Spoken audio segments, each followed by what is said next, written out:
Hello, Wayfarers, and welcome to the second episode of our Homebrew Sorry. our Homebrew Lab series. Today we are doing our first ever episode of the Wonderous workshop, where we will be creating a brand new magic item for 5th edition Dungeons and Dragons. With me, as always, is our illustrious illustrator Sarah, who will be designing this item as we go. And also with me now is our also from Wayfarers League, Feargus, another one of our GMs and staff here as well. That's weird to say. It's so weird to kind of consider ourselves staff at this point. It's so bizarre. But it is what we are. So this is in this one, I will be drawing a few items from a hat to kind of give us a starting point. The first thing I will be drawing is what type of magic item we will be creating. Because at the end of the day, there are a bunch of different types of magic item, and that's a really good place to start. So we will be creating a rod. A rod? A rod. All right. I know, right? Okay, let's see how this goes. Yeah, it's going to be interesting. This can go in so many directions. It really could. So the next thing I'm going to be pulling out of this hat is the rarity of this particular magic item, which scales from common to legendary, and we will be creating a very rare rod. Okay. So weird to say. So very rare. So this is like not quite top tier magic item, but very close to top tier magic item. And the third item, the third prompt for us today is going to be the school of magic that this particular magic item would belong to. As I feel like that's quite a good starting point. So this particular very rare rod belongs to the Conjuration School of Magic.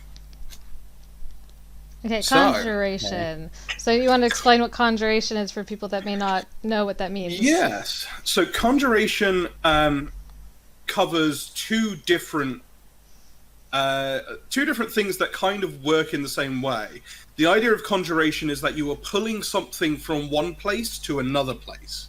And that works to both summon creatures, such as spells like summon animals or summon woodland beings, or summon greater demon, or also used for spells that do teleportation.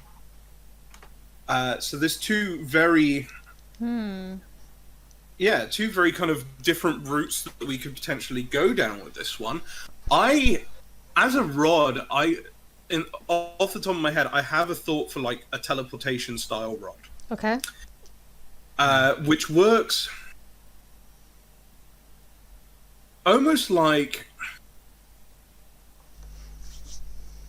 I'm trying to think of a way to describe it. Kind of like you could have it as like a beacon where like you place the rod down somewhere. I think you have to be attuned to it for this to work. Mm-hmm.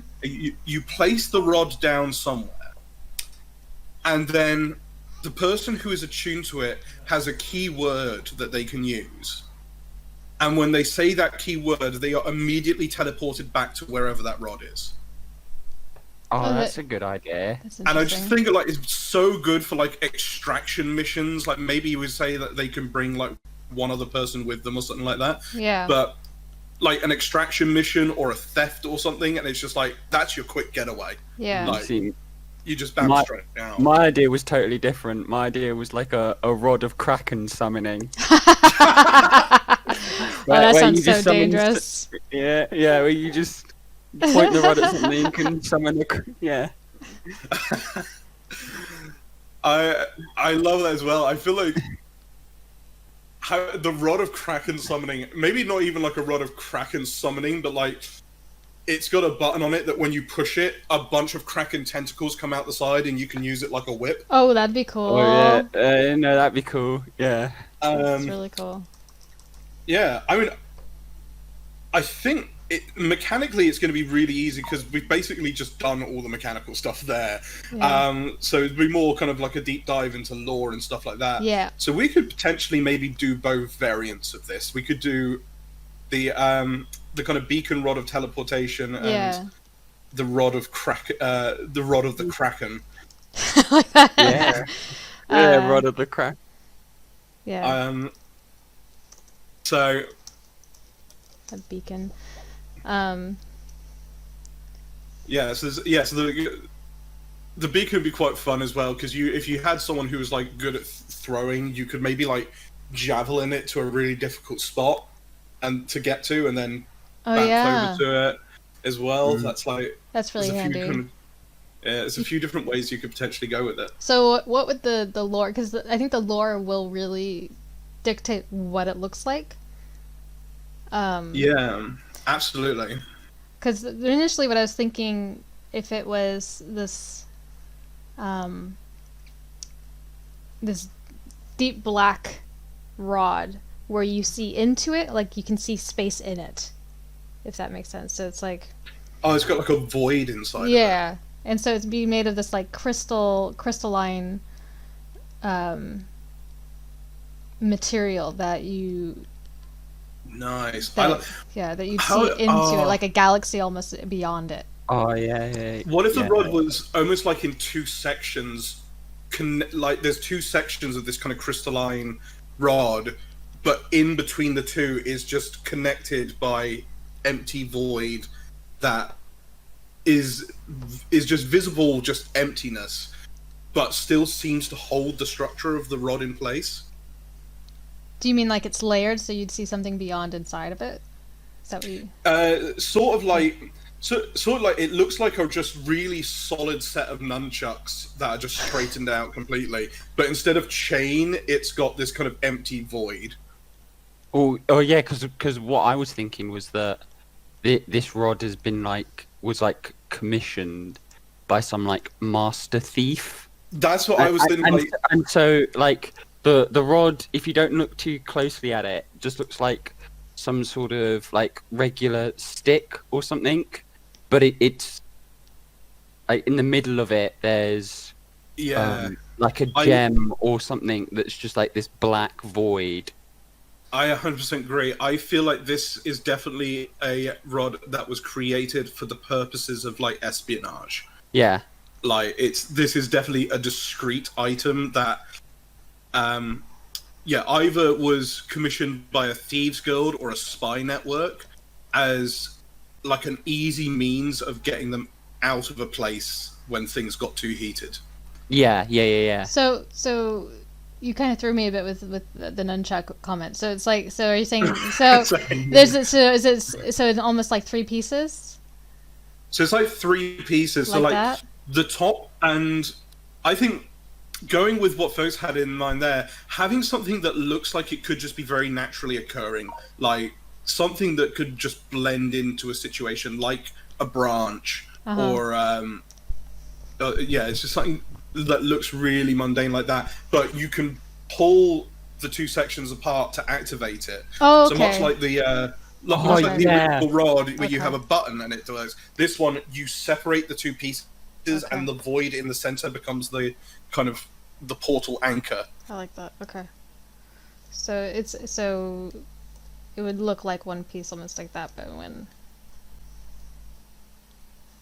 Yes. But then so it looks like one piece when it's pulled apart, but the center just seems to be nothingness. And it's just but that's how you activate it, is to just pull the two sides apart, and that sets the teleportation trap up. Trying to get an idea. Okay. I can imagine using it as like a... I'll play with it. Feels like you could use it like an ender pearl in Minecraft.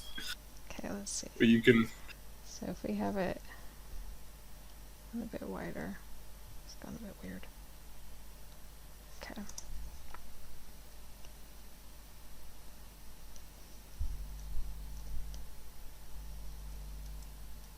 Okay.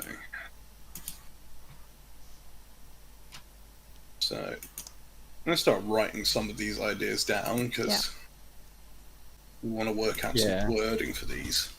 So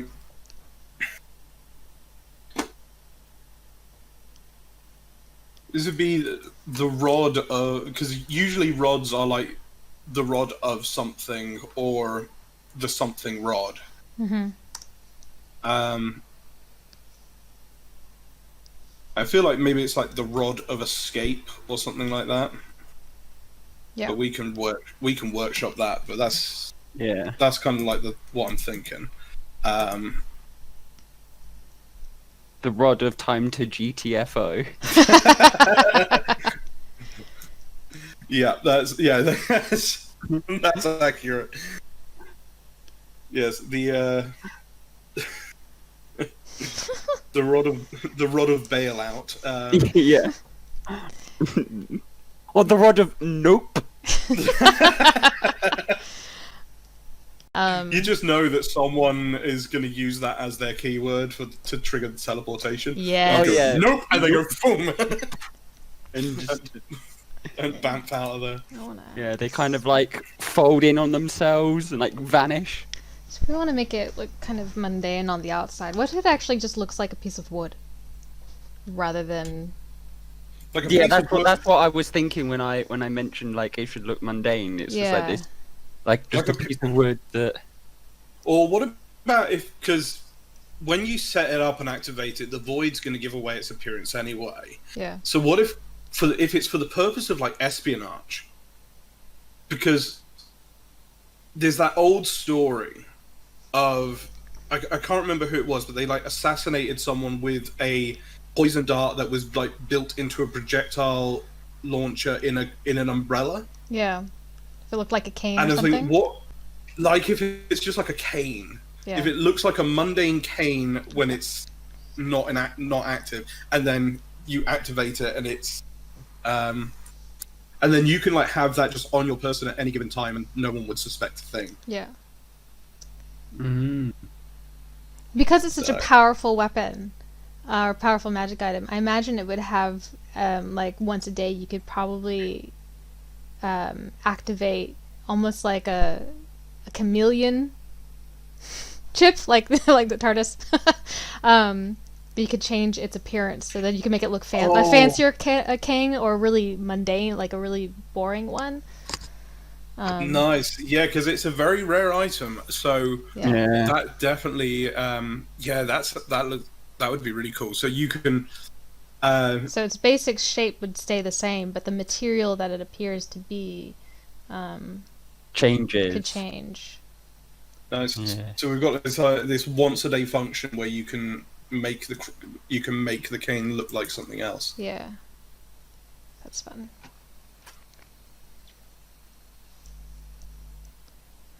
So So just paint a cane. Fun.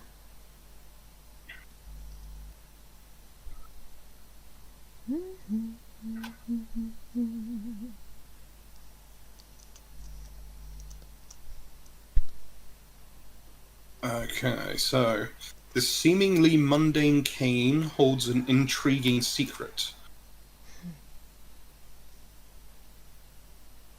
Originally created by an underground spy network as a means of evacuation should one of their agents be become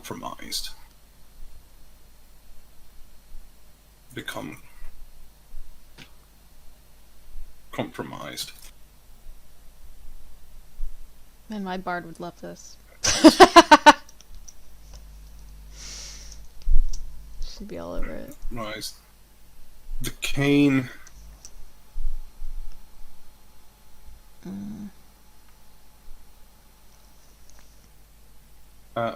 compromised by using the key phrase set by the person attuned to the item. that person will be teleported to the location of the cane. Do we think there should be an item that works across planes, or is should we keep it within one plane? I imagine keeping it in one plane because legendary items would probably be cross-planar. Yeah. Maybe not. Yeah. Because, I think that makes sense, particularly for what this actually is meant to be used for. So, teleport it to the location of the cane, so long as both the person and the cane are on the same plane of existence.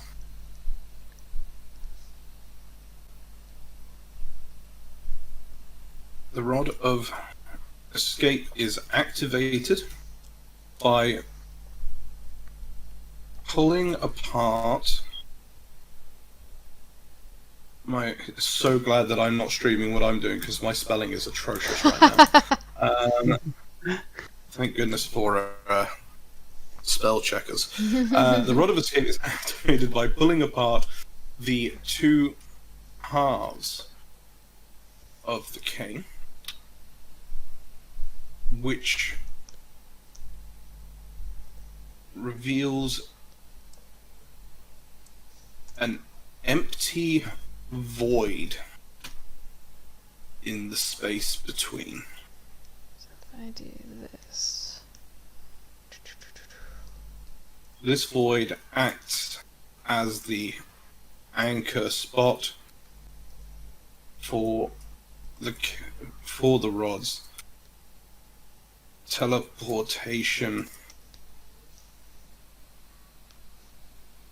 abilities. If the cane is discovered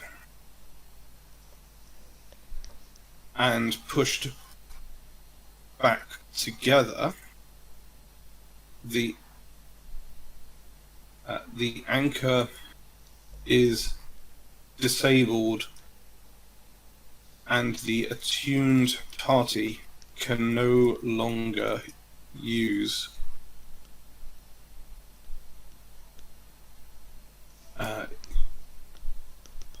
its power. Because that would be an interesting kind of development of you've set up your cane and gone off on your secret mission. Yeah. But then someone discovers the cane and disables it before you have a chance to teleport back out. Mm-hmm.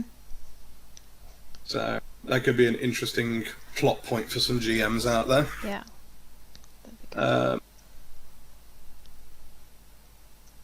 In addition, once per day, Oops. the appearance of the cane can be changed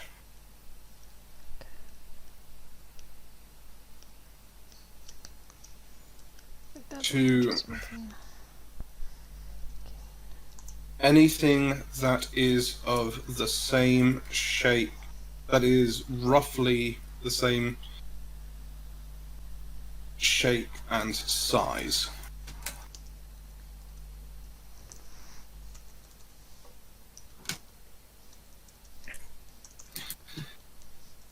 And my typing is really bad too. Let's see. Medieval.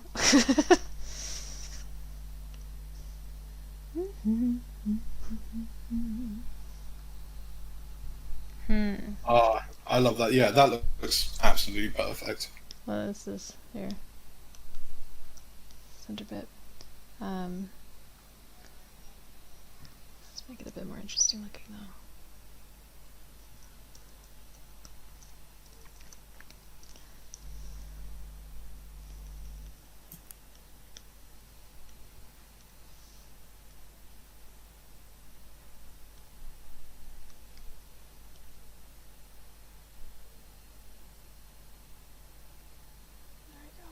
Okay. Yeah, that's exactly it. That's exactly what it needs to be. Like you pull it apart, you get that lovely little void in the middle to Yeah. like it's It's a super good item, but you're using it at your own risk because anyone who sees that, Yeah. like whilst it's in use, is going to be able to tell that it's not that something's up. Yeah. So.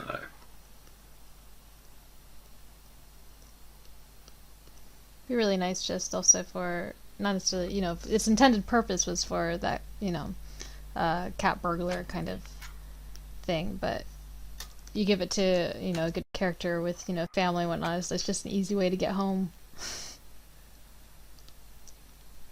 It ends up becoming it ends up becoming like a quick transportation to get back home again after a long day's work. Yeah.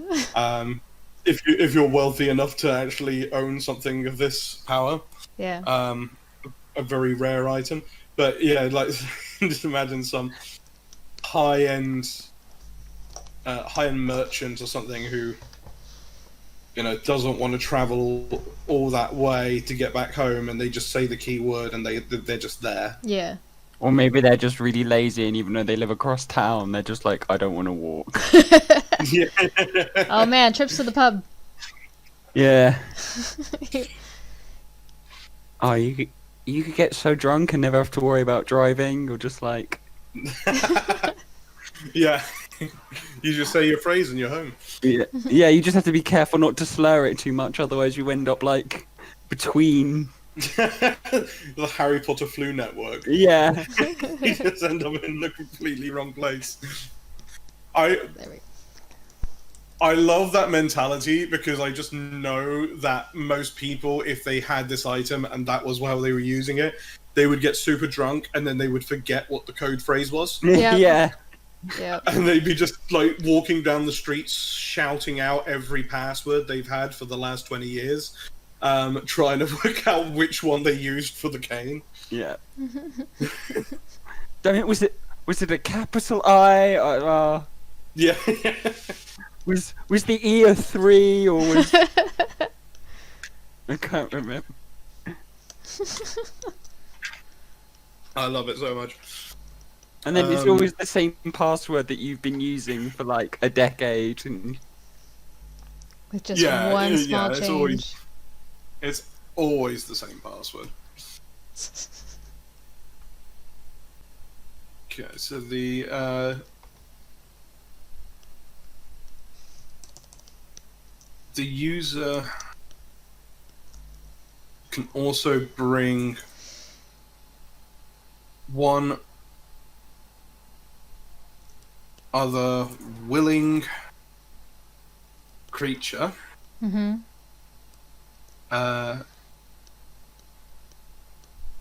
with them through the teleportation.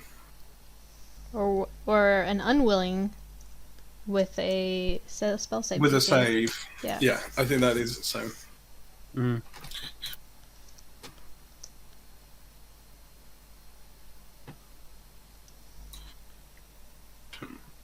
An unwilling creature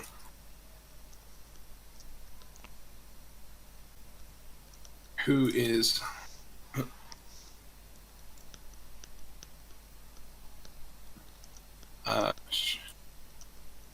if the user tries to pull an unwilling creature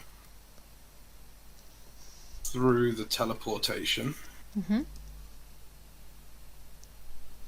then that creature must make a successful DC. So this is a very rare item, so the DC should be pretty decent. Yeah. I'd say like 15. I think maybe a bit higher than 15. I was gonna say like 18. I was gonna say maybe an 18 because 15 is the DC for the Dagger of Venom, and I feel like that's a not very powerful item. And the fact that I know that off the top of my head should have no indication on me creating that NPC stat block today. Gulp. Yeah, no. Big gulp. Yeah, there's no reason to. I'm fine. That. I'm fine. It's fine. Successful DC 18. I guess it'd be a wisdom save. There's only one person Agnes is beholden to. Yeah. Anyway, go on. I guess it should. Like, am I thinking that is it a wisdom save to kind of like will yourself not to go, or are we thinking like? I would say wisdom because it is. Yeah. It's one of those things where you're like. It could potentially even be a strength save.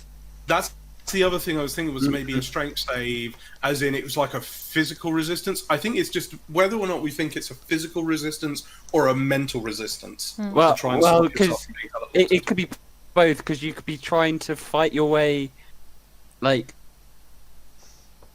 fight out of the grasp of the person, but then I feel that would be like a contested like strength save or something like that, whereas if we want it a save, I'd say it would be more wisdom, because you're kind of willing yourself not to be teleported away. Mm-hmm. Yeah, I feel like it should be wisdom more than a strength, maybe, because something of this power, you feel like once the phrase is said, that magic is active and you're not fighting against the person, you're fighting against the rod itself. Yeah. So wisdom save makes sense, I think. Yeah. Wisdom saving throw. On a success.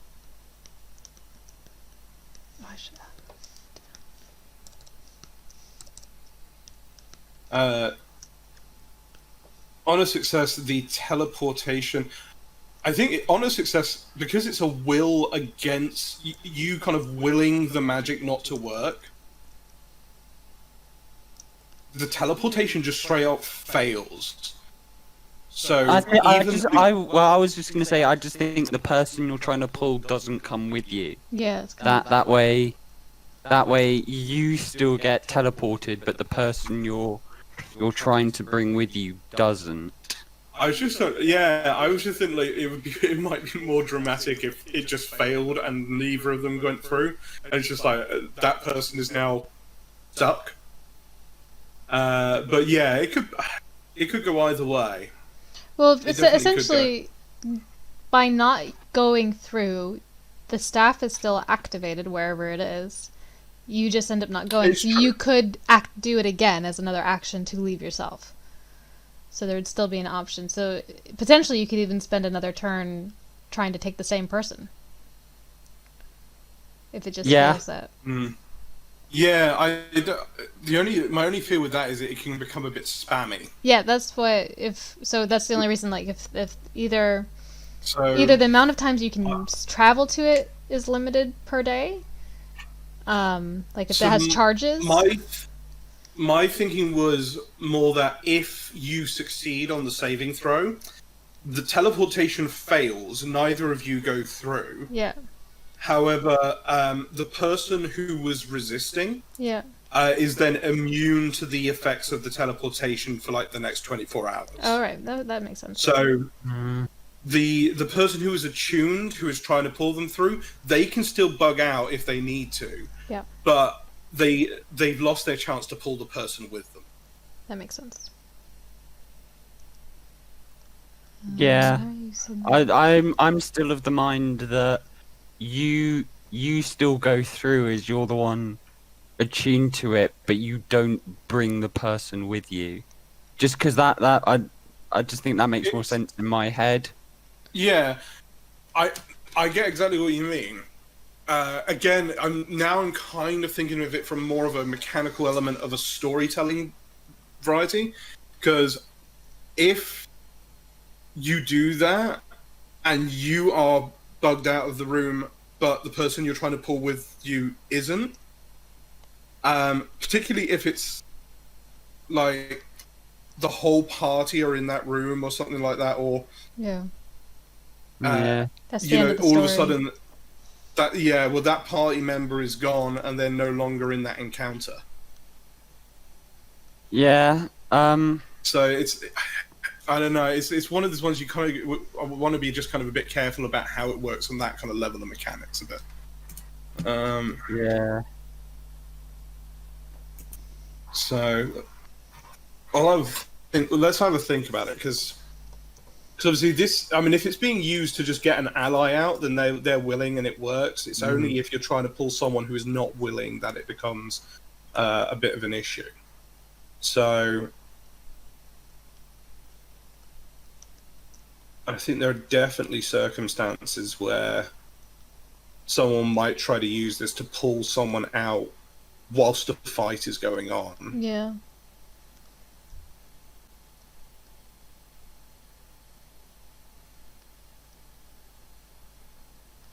Kidnapping or saving or...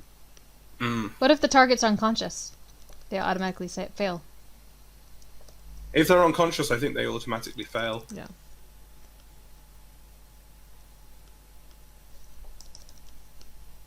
Okay. So let's have a think. So I think, like, if you're doing like a mission where you've got to try and, like, there's someone in that tower, like in that building, that you need to get them out, and you have to break in and you make your way through the whole facility, and you get to the spot where the person is and they don't want to go, and you try to force them with this, but they make the wisdom saving throw and then you bump out. You then have to go back in and do the whole thing over again. Well, that's kind of the risk of it, wouldn't it be?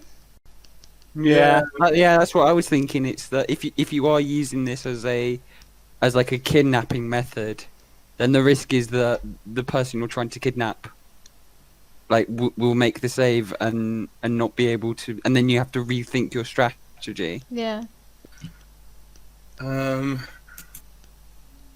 So honest, I think, yeah, okay. So we can put it as like a high risk item as well. Then that should work fine.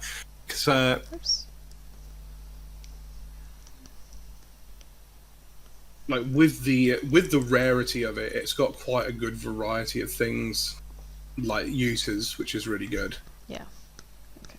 Let me brush smaller.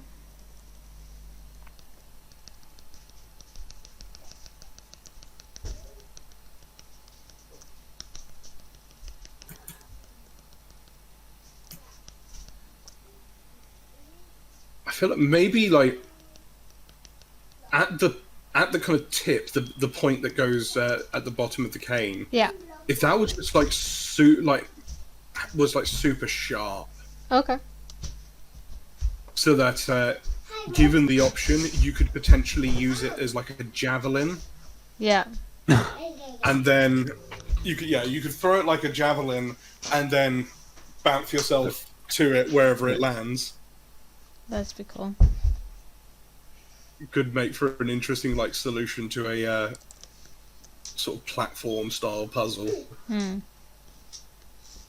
it's so it's got this very sharp point that can, like, embed itself into stone and things like that. Mom.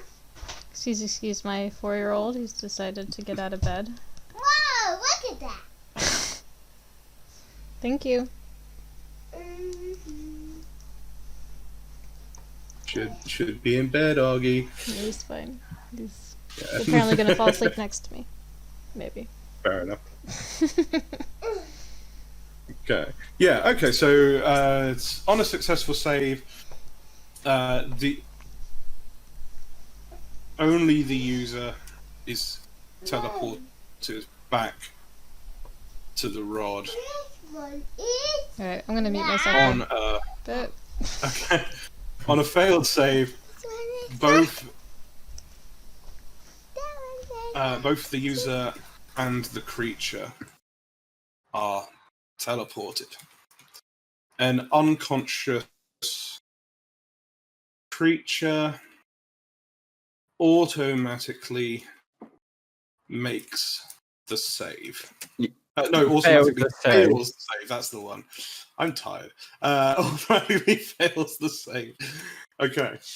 Excuse me. Okay, so still got the Rod of Escape. I don't know if anyone's got any suggestions for a name for this thing. Much like with our Monsters Lab episode, please feel free to pop some name suggestions into the chat. So this is a very rare rod that requires attunement. Excuse me. Oh, I've got the hiccups now. That's not good. Okay. Should be back. And I think, as we are all Dungeon Masters in 5th edition, I think we can all universally agree, and I think every Dungeon Master of 5th edition out there would universally agree, that the pricing system for magic items in 5th edition is absolute utter bollocks. Yes, it is. It's completely. Yeah. I can't wrap my head around it. I struggle so much with pricing for everything. I'm like, okay. Yeah. So, yeah, because it's God. They did a thing with 5th edition, and for the most part, it's very good. Which is where they put a lot of trust in their dungeon masters to be able to, like, make rulings on the fly, which makes things run a lot more smoothly. You're not having to look up rules every 5 minutes about, like, what should be the DC for this role based on the elements available. Because old school D&D and games like Pathfinder have full-on just charts that kind of break down what the DC of everything should be. But the one thing we really just didn't need control over was the prices of magical items. So I think we need to, for any item that we create on this series, I think we need to give it an actual price. Yeah. Um, I mean, yeah. So for D&D, if I remember correctly, and I think I am because I've looked at this chart a lot. For very rare items, they say the value should be anywhere between 5,000 to 50,000 gold, which is a range. Which is a huge range. Wide margin of error. It's And you are 100% right because I am actually looking at it right here. Oh, okay. I thought I might be right. Yeah, you are 100% right. It's actually 5,001 to 50,000 gold. Oh well, that's hugely but I think, better. I think that doesn't change the averages that much considering the range. Nope. So we need to think of a price between 5,001 and 50,000 gold pieces. We are going to do this nightmarish task for all the Dungeon Masters out there that ever try to use this item. We're saving you time and a lot of aspirin. Yeah. So you kind of go, oh, what should the price of this thing be? And it really just does not help you at all. No, because God knows that's the one thing that caused me the most headache in all of my games is pricing magic items. And I've got it wildly wrong in the past. Indeed. It is shocking how bad it is. I think this should be on the slightly pricier end. I'm not saying it should be worth 50,000 gold. No, but I agree. That isn't an exorbitant amount of money. What's the low end? What was it? 5,000. 5,000. Which is I'd say still a probably lot. like Yeah. I don't know. 5 to 50,000. It's insane. Insane the price bearer. I was thinking maybe somewhere in the region of about 30 grand. Yeah. Yeah, that sounds. I think particularly because the reason this item is very rare is that it was really only developed by thieves guilds and espionage agencies. Yeah. And they're not Yeah. really the kind of people to share their magical technology with the world. So to come across one is a very rare occurrence, and so you would have to probably pay a pretty penny for it. Yeah. So to give it maybe an arbitrary amount that kind of feels right for the rarity, I was thinking maybe something like 32 grand. And Yeah, I would. Yeah, 30. I think 30 to 35,000 would 30 be. to 35, yeah. Yeah. Well, let's just split the difference then and do it as 32,500 gold pieces is your kind of what you would standardly be able to acquire something like this for if you manage to find one. Yeah. But yeah, I think that's... Yeah, if you are watching this on YouTube, make sure you hit the subscribe button and ring the little bell so that you get notified when we put new content up, because we're going to be putting more and more content up as the next year or so goes on, because we've got a lot of plans and a lot of them that we're really excited about, and we just need to start putting into action. So that is kind of a big part of some of the things that we'll be doing in the new year. So make sure you hit the subscribe, make sure you hit the notification bell. You've got to punch that like button as well, because I was about to say, like the video. like it, share it, because the YouTube algorithm is an absolute nightmare to try and navigate, and that is the way that a channel builds, and it's the way that you can help us be seen more, and we can make more of this sort of stuff and more of this kind of content, because the Wondrous Workshop and the Monsters Labs and all the other homebrew stuff that we've got coming up, I really want to be doing that more than once every other week, because we got so many things that we want to do, and we just need the support and the time to be able to get it all done. So and if you want to see more of this stuff, and you don't want to leave our fates in the hands of the YouTube algorithm, go and support us on Patreon, because that is the most reliable way to support us directly. To support us directly and to keep this indeed, and Patreon endeavor going. Yeah, and all of our patrons get a whole bunch of bonuses as well, such as getting early access to any games that are run on Wayfarers League, not just by ourselves, but anyone who runs a game on the Wayfarers League. It also will provide you early access for all of this cool homebrew material that we are making for you now on this stream. So anything that we create, that's the way you get early access to the full breakdown, stat blocks, magical item mechanics, and sheets, all of that stuff. I believe there's a private Discord channel on our Discord server where we talk about all sorts of things. Indeed, we lots and lots of fun bonuses. Yeah, we have our patrons lounge there, where bunch of discussions about the peons that join us and do not pay. No, we don't. But no, everyone in Wayfarers League is amazing, and we love you guys so much. I did a count yesterday, and we are currently at 169 members. Oh, the Wayfarers League Discord. That is actually quite surreal. 169. 169 members as of yesterday.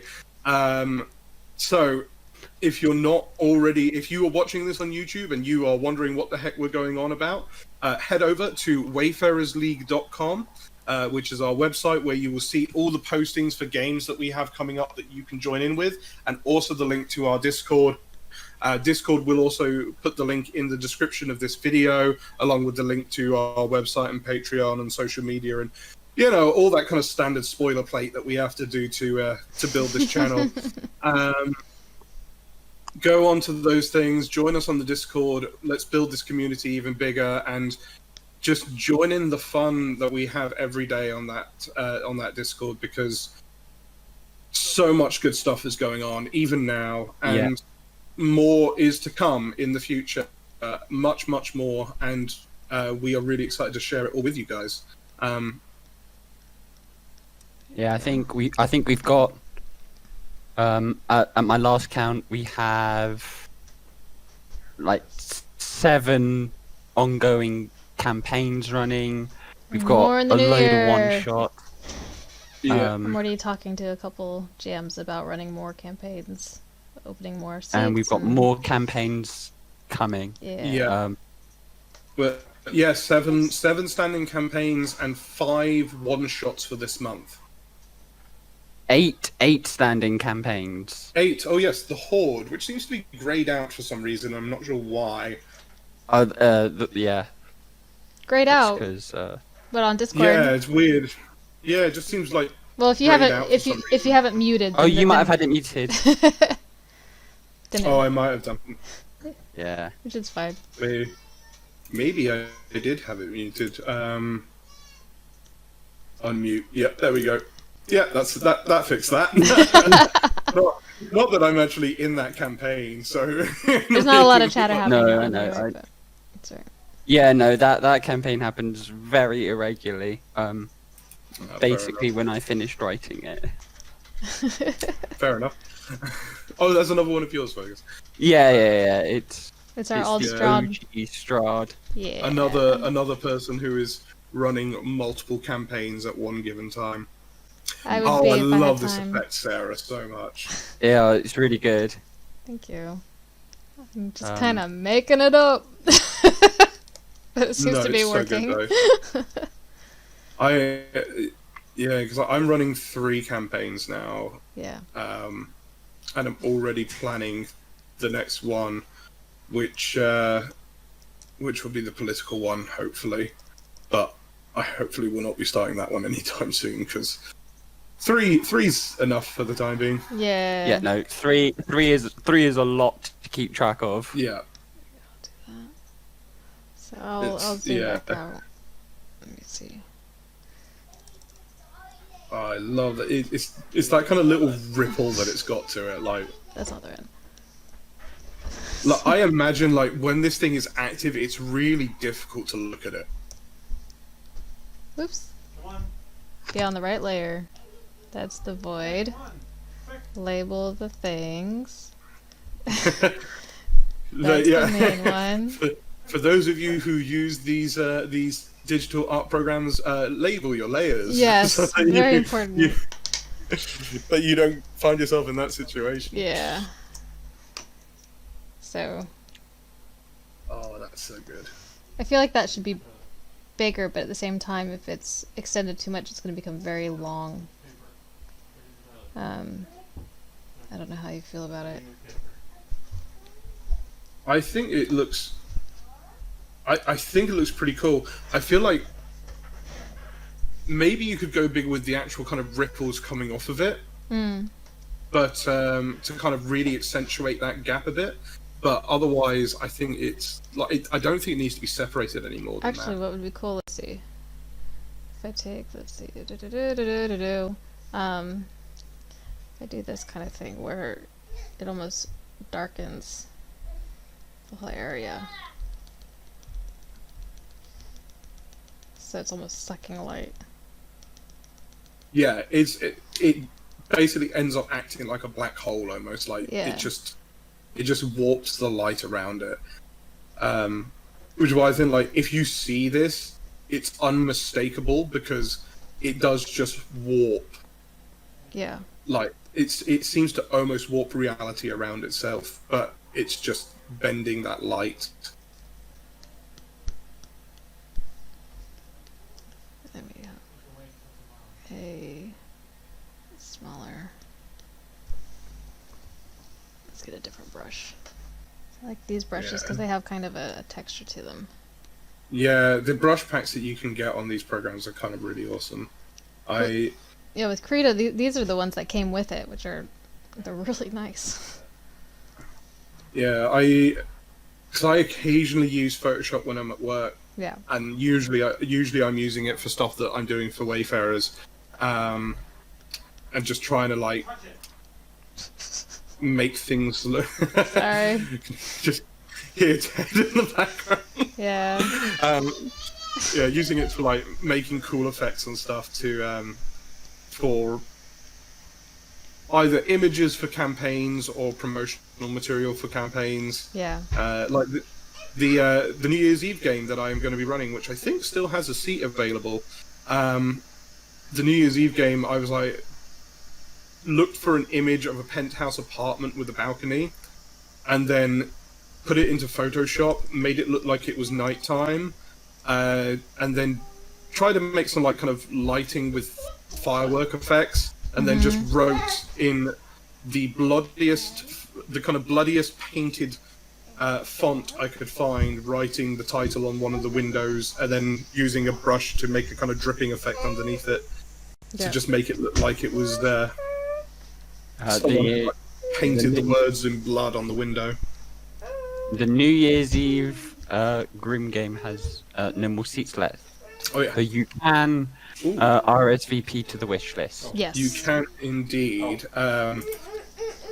If depending on how Grim works as a mechanic system, I will probably run it again at some point. Because it's very similar to Dread in the way that it's written, and I love Dread as a system, so I'm really hoping it kind of gives you that anxiety that Dread gives you mechanically. Me too. Because I live for that. Okay, let me try one more thing. I've never actually played Dread. Really? I've only ever run it.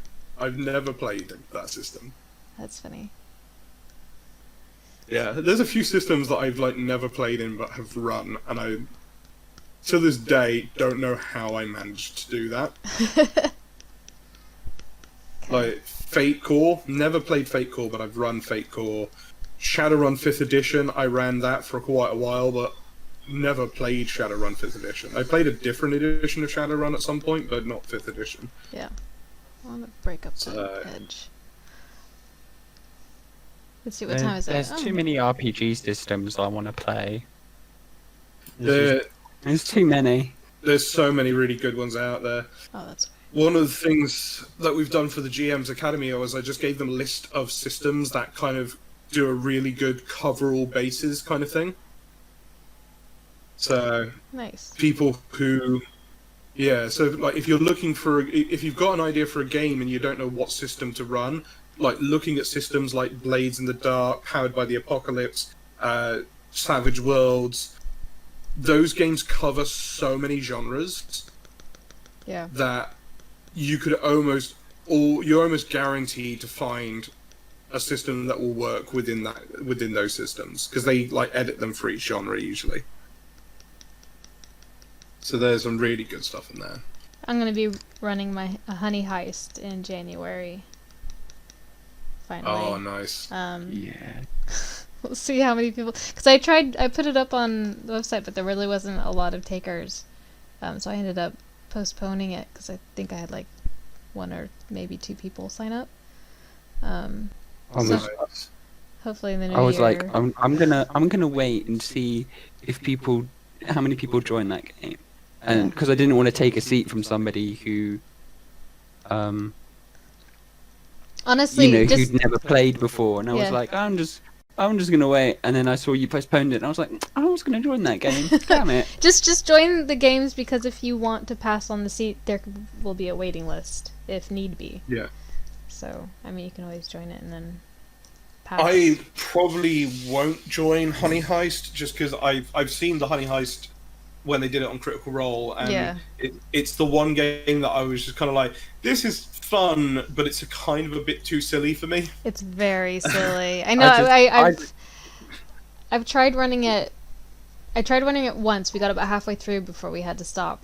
And people that were in that one shot were only visiting for like the weekend, and so we didn't get to finish it. But it very much felt like Yogi Bear style, like, but with really stupid people. Like the humans in the game are just really dumb. I mean, it's a bit of a shame because I can do a heck of a yogi, but But yeah, no, it's a kind of game that's. I don't mind silly games. Yeah. But that one just kind of watching the way they did it in Critical Role, and not a criticism on Marisha Ray at all, because I think she's an absolutely amazing GM. I'd love to see a GM something other than Honey Heist. Yeah. But yeah, it just got a bit too silly for me, and to the point where I was just like, this is kind of just breaking my reality at this point. That's fair. But, Yeah, not all systems are for everybody. I just like the idea of being a red panda and stealing honey. That idea to me is really funny. I also want to run. I mean, we don't even need a GM for it technically. I want to do a Goblin Quest. I was reading that book. Oh, It yeah. just sounds amazing. So funny. I Because you build the story together as a group. That's part of the game. Yeah. And it's supposed to be really fast. Like you should be able to play it in 2 hours, nice. supposedly. I definitely would love to do Shadowrun again. Yeah. But the thing with Shadowrun is it's so mechanics heavy that it puts a lot of people off. And also because it's so mechanics heavy, it does actually take a little while to kind of learn the system and get familiar enough with it that it can run smoothly. So really early games, fights and that are super clunky and take ages because there's just so much stuff to kind of take into account. Yeah. But like after a while, it smooths out quite a lot, and you start to kind of feel the pacing of it. But any game system that allows me to take 30 d6 dice and just roll them all is a system that I freaking love. Yeah. So what's this thing called? Sorry. What's that? What's this cane? What are we calling this cane? I think I might Oh, the cane. Yes. call it there. Bring it back. I've still got the Rod of Escape on the sheet, but I'm not sure if we have like Well, if you go another name that would be better. If you go with the lore of it, you could even name it after the creator, the guy who commissioned it, whoever it Ooh, was. I like that. Let me load up npcgenerator.com and come up. I think the only thing is it's going to be an artificer. Yeah, I was also thinking it'd be funny to call it as like my uncle's cane, because then if someone asks after it, it's like, oh, it's just my uncle's cane. It's an heirloom. The heirloom. Oh yeah, no, that'd be good. But yeah, naming it Okay. after somebody would also be viable. So let's get some. Let's have a look at some names. So I did a random NPC generator and came up with a female rock gnome artificer, Nice. which I think is very fitting. So let's go on to the only downside with npcgenerator.com. It's an amazing website if you need a really quick NPC, but they have very limited amounts of names on them. So I often end up finding the same ones being used over and over and over again. So let's just go on to Fantasy Name Generator. I am on Fantasy Name Generator right now. Nice. And we'll look some. Yeah.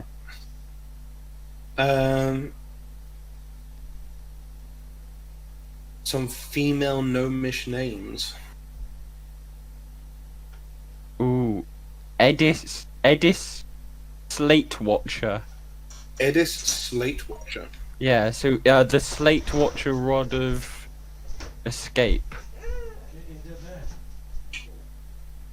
Or even just Slate Watcher's Rod. Yeah. Named after the inventor, as because particularly if it's an item for espionage and thieves, you don't want it to be easily identifiable. Slate Watcher's Door. No. Slate Watcher's Door is quite nice. Or maybe Slate Watcher's Anchor. That's a good one, actually. That is good. Yeah, I like it. So Slate Watcher's Anchor, A very rare rod. It requires attunement and costs 32,500 gold pieces to buy. This seemingly mundane cane holds an intriguing secret. Originally created by an underground spy network as a means of evacuation should one of their agents become compromised, by using the key phrase set by the person attuned to the item, that person will be teleported to the location of the cane so long as both the person and the cane are on the same plane of existence. The user can also bring one other willing creature with them through the teleportation. If the user tries to pull an unwilling creature through the teleportation, then that creature must succeed on a DC 18 Wisdom saving throw. On a successful roll, only the user is teleported back to the rod. On a failed save, both the user and the creature are teleported. An unconscious creature automatically fails the save. The rod of escape, the rod of escape will change that now to Slate Watcher's anchor is activated by pulling apart the two halves of the cane, which reveals an empty void in the space between. The void acts as the anchor spot for the rod's teleportation abilities. If the cane is discovered and pushed back together, the anchor is disabled and the attuned party can no longer use its power. In addition, once per day, the appearance of the cane can be changed to anything that is roughly the same shape and size. I think that's pretty solid. Nice. Yeah.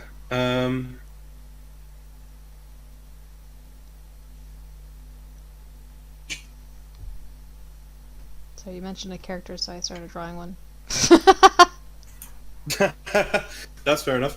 Yeah. So this is also now going to be something that's added to the lore. Is what was the name again, Feargus? Slate Watcher. Slate Watcher. Yeah. So this. Yeah, Edis. Slate Watcher. I don't know how you spell Edis because I've clicked off the page now. Created by Edis. I'm just going to come up with a way to spell it. Eddis. Edis Slate Watcher, an artificer working for an underground spy network. There we go.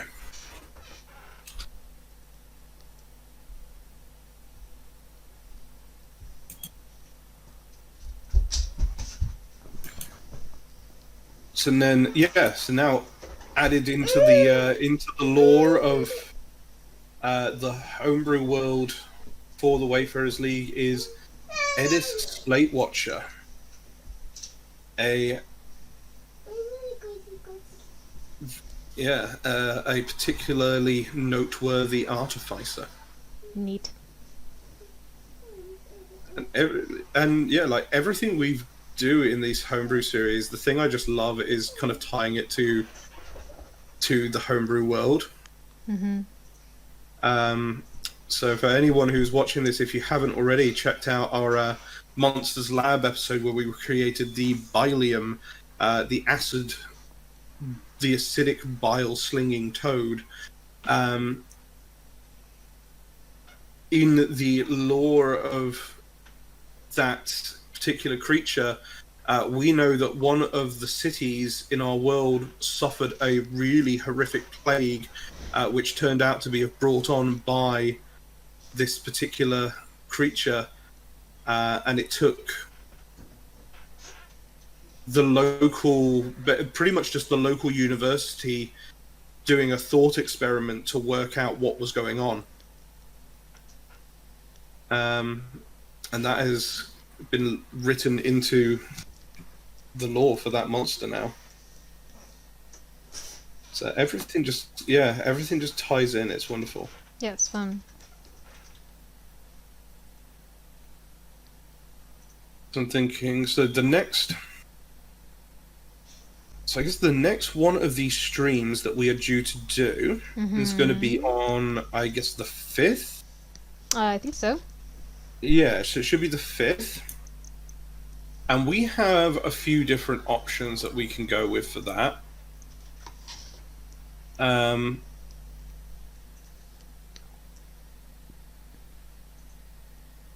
and it will come down to, I guess, because what we got left, we've got spells, spells, encounters, subclasses, and I feel like I'm missing one. Cities and towns. Yeah, settlements.